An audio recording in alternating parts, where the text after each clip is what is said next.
Hi, I'm Erik Voss, and this is a breakdown of The Walking Dead Season 7, Episode 16, the season finale, titled The First Day of the Rest of Your Life. And what did I say, guys? You cannot trust people who live in trash and talk like they're running out of the room at the end of a tweet. I lay with him after. You care?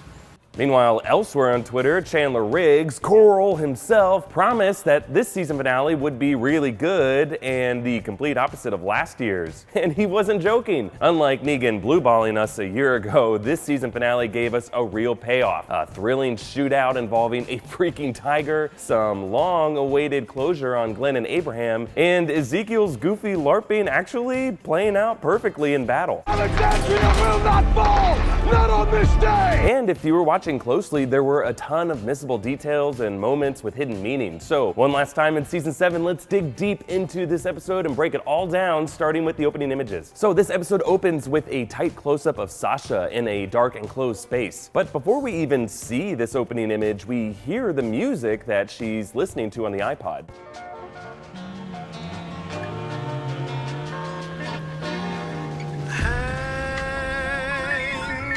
This is the 1973 R&B classic Someday We'll All Be Free by Donny Hathaway. The songwriter said that the lyrics reflect the inner turmoil that Hathaway was going through, and that someday he would be released from all the troubles of a rapidly changing world. And that's exactly what Sasha is going through in her own mind. The world around her is changing too fast, from a survivalist mindset where strong individuals like her and Abraham got by, to a more complicated, larger world where politics is the name of the game. And Sasha hopes that someday she'll be free from that complicated world, and that day is today. And of course, these images set up a mystery that's revealed later on, but there are already a few clues. First, you can hear a truck engine and tires. Onto the world as it's been.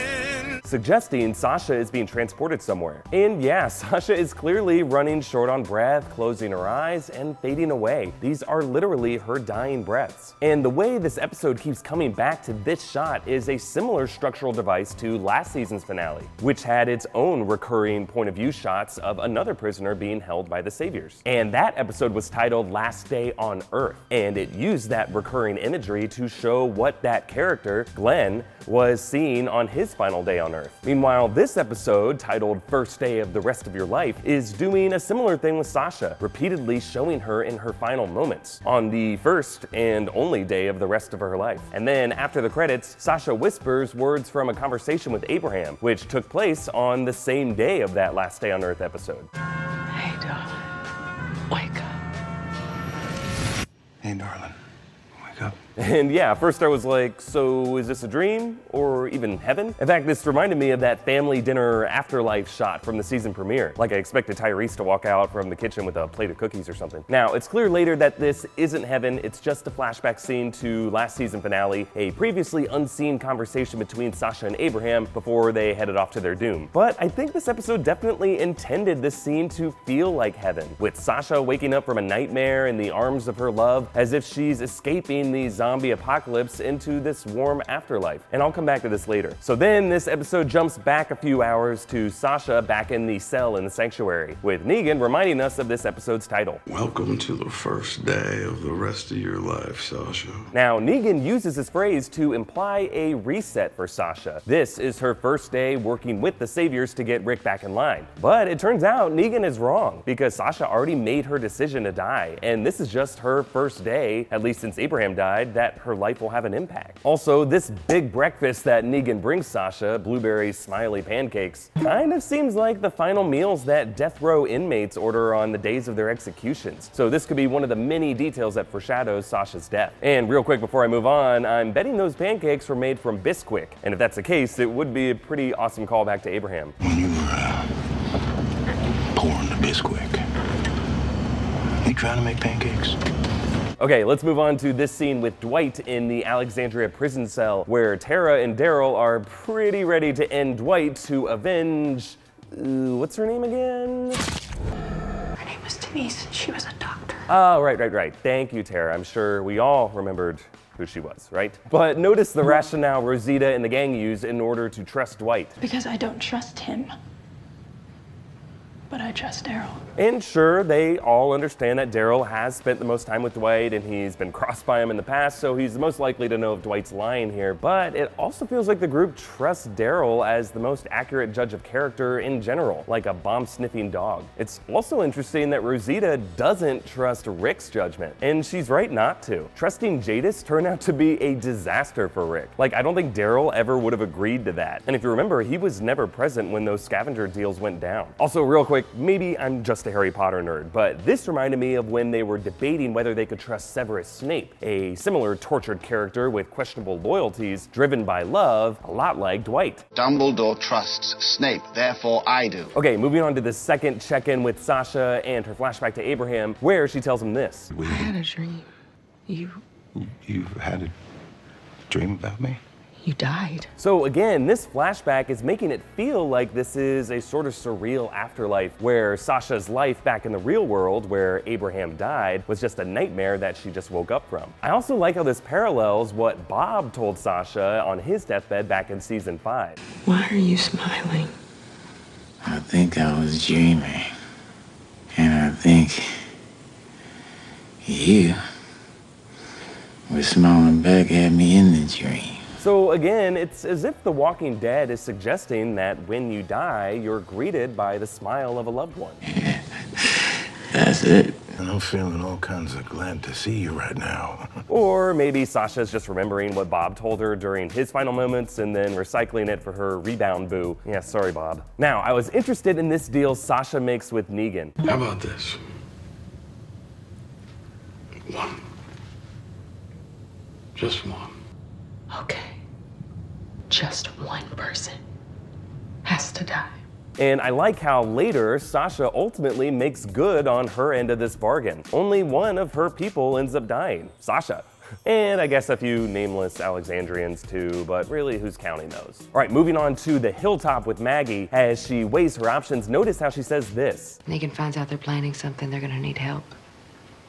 Even with those scavengers at their side. See, Maggie already knows that the scavengers can't be solely relied on, hinting toward their inevitable betrayal. Also, when Enid takes Judith, notice how she returns the pocket watch that Maggie gave her back in episode 5. That originally belonged to Maggie's father, Herschel, and he later handed it off to Glenn as a sign of his blessing. So for Maggie, this watch is a token of the 2 men that she lost. And Enid handing it to Maggie is her way of compelling Maggie into action, to go help their friends just like Glenn would do. So in a way, Enid has gone from JSS to WWGD. And moving on to the Kingdomers running into the shopping cart roadblock set up by Morgan to ambush the Saviors, similar to the one set up by Richard in episode 13. But considering how crucial Shiva's timing was later on, Ezekiel really didn't have these seconds to spare Morgan, come on. Also, Ezekiel points out how Morgan is wearing Benjamin's old armor, which is why it looks so small on him. I don't see it really protecting him from anything. So with this armor and these shopping carts, it seems like Morgan is paying tribute to those 2 Kingdomers that died back in episode 13. And one other detail that I liked in the scene was those Red Kingdom banners. The sigil of the kingdom, naturally, is a tiger, because now that they're going to war, there really is no sense in hiding their secret weapon anymore. So now they're using Shiva as a kind of fear tactic. Like, you got an army? Cool, we got a tiger. And I know banners and sigils really only fit Ezekiel's fantasy world of medieval chivalry, but it kind of makes you wonder what the sigils of the other communities would be. Like, the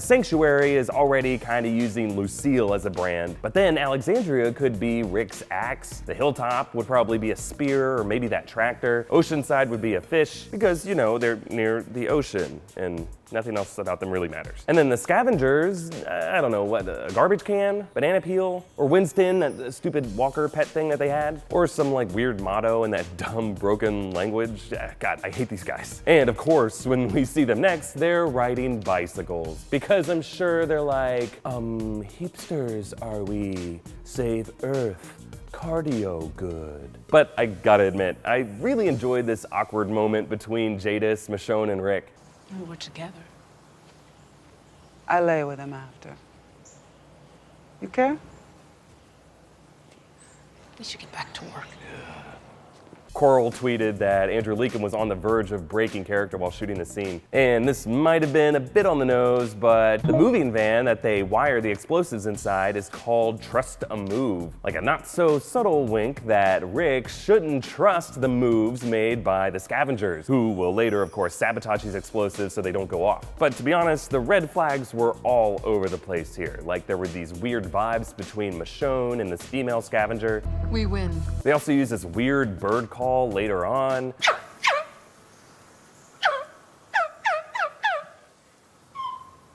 Which is probably a secret signal to each other, translating to, let's be our trashy selves and turn on these people. And then there was this red umbrella flag that the one guy carries. Like, what do you need that for? Come on. And moving on to Sasha and Abraham again, where we learn that Sasha's dream of Abraham's death wasn't referring to his real life death, but an actual dream taking place before the apocalypse began. We were at the beach. It was before. And you got pulled under. And you didn't come back up. And I was trying to find you, but you were gone. And then I started to drown. So this is still kind of a metaphorical premonition of future events. Because if you think about it, after Sasha lost Abraham, she definitely did go down this reckless path to follow him, until she herself was also unable to breathe. But it wouldn't be Abraham without an awesome one-liner. I hate the beach. End of the day in a wetsuit. It's like you're sandblasting your nutsack every single step you take back to the car. This is honestly the best line about how much sand sucks since Attack of the Clones. I don't like sand. It's coarse and rough and irritating, and it gets everywhere. I prefer Abraham's. And then when Eugene leads Sasha outside, there's this exchange. If people die today, it's because of the choices they made. Yeah. It is. So Eugene is referring to the Alexandrians digging their own graves by not listening to Negan, but Sasha is clearly alluding to her own impending suicide. All right, moving on. When the Saviors arrive to Alexandria, Negan allows Eugene to try to talk down Rick, essentially manipulating Eugene into another intimidation tactic. He's showing Rick that his own people can be turned against him, which is kind of like an ultimate f*** you. Also, I didn't point this out in past episodes, but check out Eugene's new clothes. The guy has gone full Johnny Cash, head to toe black. Even that megaphone is black. Back in my breakdown of episode 11, I pointed out how Eugene's transition as a character was modeled on another iconic nerd from the AMC universe, Walter White from Breaking Bad. And one of the many cool subtle things that Breaking Bad did was use characters' wardrobes to reflect their inner states, with Walter White dressing more in black as he began to transform into full amoral Heisenberg in season 4. And I think Walking Dead is doing a similar thing with Eugene's black clothes. And real quick, I like how this shot of Eugene frames him against that Trust a Move truck, not just reminding us that Eugene is right beside this truck rigged with explosives, but the logo seems to be ironically judging Eugene, someone Rick can no longer trust. But then, after Rick and Rosita try to blow this former friend to Kingdom Come, and nothing happens, Jadis and the Scavengers surprise no one by betraying Rick, and then Negan appears. And I gotta say, Negan's whole presentation here mirrors the governor's return to the prison in season 4, trying to use a prisoner to force Rick to surrender, but it ultimately ends in a bloody shootout. Also, I enjoyed how Negan set up this reveal of Sasha kind of like it's a magic act. A large box set upright on a stage. Negan loves dramatic effect, and he's hoping that the theatrics of a coffin will scare Rick into thinking Sasha could easily die if he doesn't play by his rules. And this kind of plays out similar to a magic act, with Rick demanding to see that the lovely assistant inside the box is safe and sound. But before we see how exactly that lovely assistant has transformed, the episode jumps back one more time to Sasha's flashback, where she and Abraham reinforce an important theme for this episode, and the entire series, really. Maggie. She's carrying the future. Laying your ass on the line for someone else. Tearing it to shreds for him. Oh my, that is living. And remember, chronologically, this conversation occurs right before Abraham and Sasha join Rick's doomed trip in last season finale, where they had this sweet exchange. What they did. Glenn and Maggie, just asking if you could do that.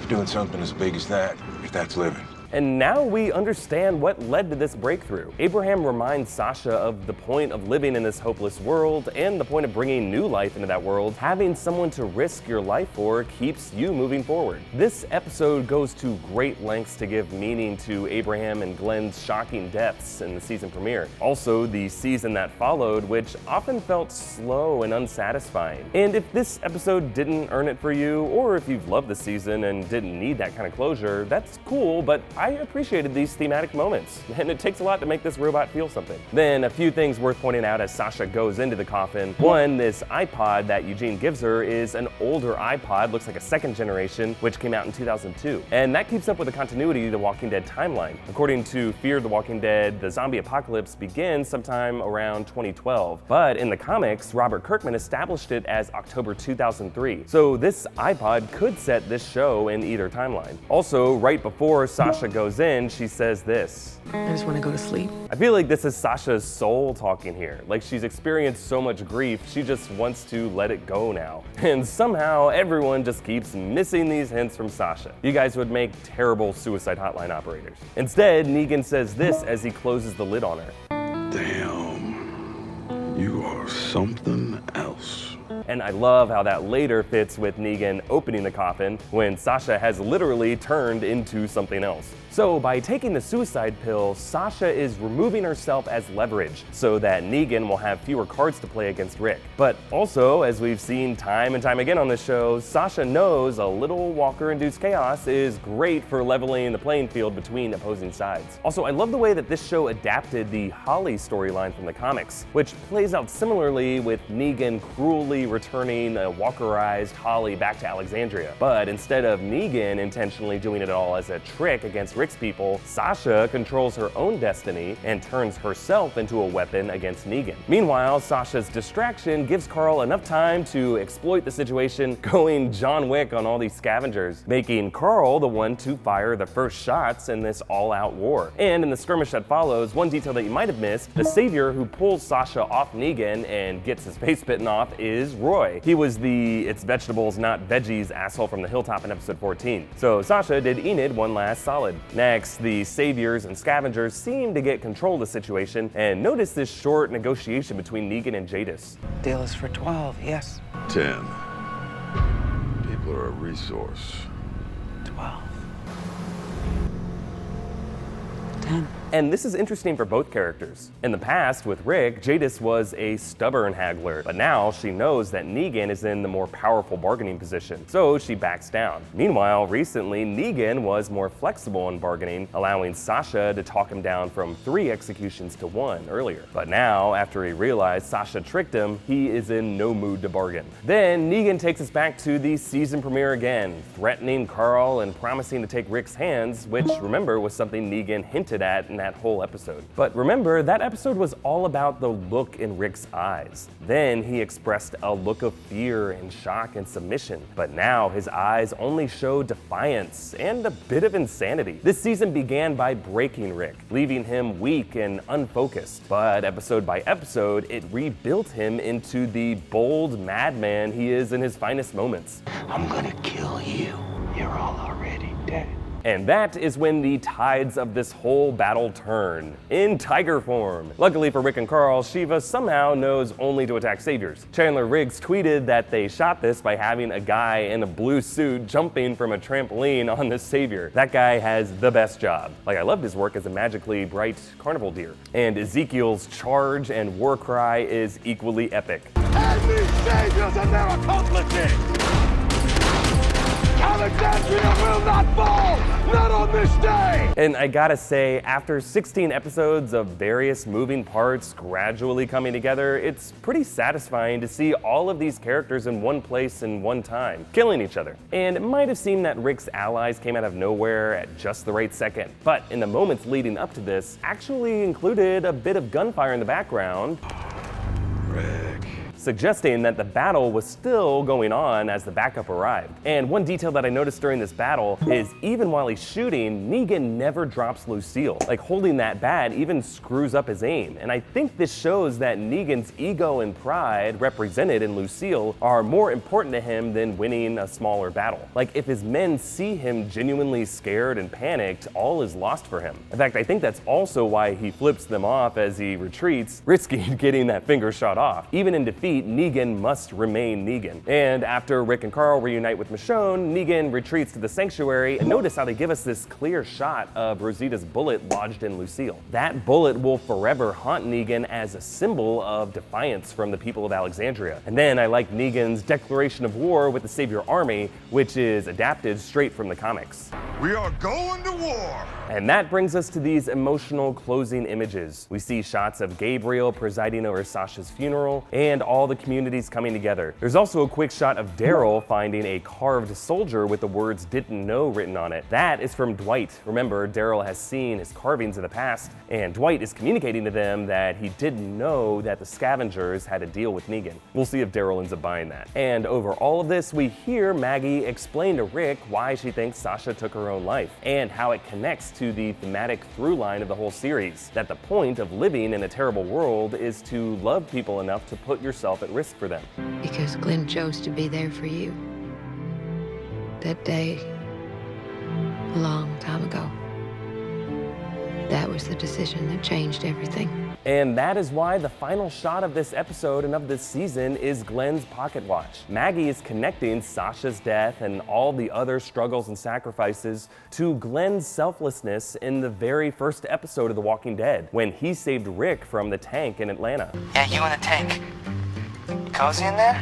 And now that they've learned the right lessons from losing their loved ones, Rick, Maggie, and the others have moved on from feeling like it was their last day on Earth to feeling like it's the first day of the rest of their lives. Okay, that was all the cool stuff I noticed in this season finale, and really it has been a pleasure breaking down and overanalyzing all of the episodes of Walking Dead Season 7. And if you haven't already, make sure to go back and watch all of those other breakdowns. There's a lot of interesting details and theories, also a few bogus predictions and far-fetched religious metaphors, but hey, that's part of the fun. Of course, I'll be back at some point soon with my predictions for Season 8 and breakdowns of any Season 8 trailers we get between now and the fall. And let me know what you think in the comments, what you thought about this finale and all of Walking Dead Season 7. Like, did it earn those shocking deaths from the beginning of the season? Do you like all these new groups in the show now? And do you enjoy just the general direction that the show has gone in? Sound off, I want to know what you think. And thanks for watching. And if you like this video, please hit like and subscribe to New Rockstars. We cover lots of stuff besides Walking Dead, like Star Wars, Marvel and DC stuff, Game of Thrones, also shows like Stranger Things and Westworld. So while you wait for Walking Dead to come back, catch up on some of these other shows and broaden that reference base. Also, please share this video, and if you really like New Rockstars, you can contribute to us on Patreon. Thank you so much to all of our current patrons. You guys are awesome, especially you, Matthew Salvas. You can hit me up on Twitter at EA Voss with any thoughts you have on The Walking Dead, or follow New Rockstars on Twitter at New Rockstars for updates on our videos.